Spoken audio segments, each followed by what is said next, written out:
আসসালামু আলাইকুম রহমতুল্লাহি ওয়া বারাকাতুহু। শিহাব ছিল একদম চঞ্চল ছেলে।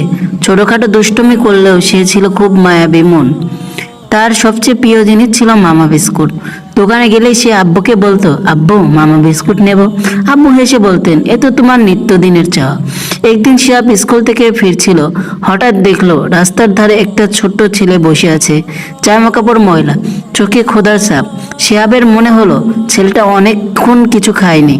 তার হাতের প্যাকেটের দিকে তাকিয়ে দেখলো একটা মামা বিস্কুট আছে। তবে একটু ভাবলো, তারপর মিষ্টি করে ছেলেটার সামনে বসে বলল, ভাইয়া তুমি কি বিস্কুট খাবে?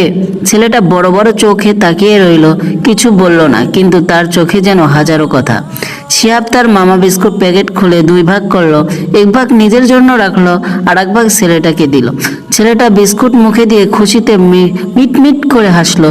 তার সেই হাসি দেখে শিহাবের মনে হলো আজ যে সবচেয়ে আনন্দের কাজ করেছে।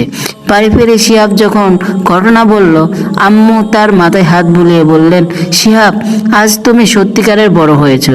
সেদিন থেকে শিহাব বুঝে গেল সুখ শুধু নিজের খাওয়ার মধ্যেই না, বরং অন্যের মুখে হাসি ফোটানোর মধ্যে আসল আনন্দ। ধন্যবাদ। আর ভিডিওটা ভালো লাগলে চ্যানেলটি সাবস্ক্রাইব করে দেবেন।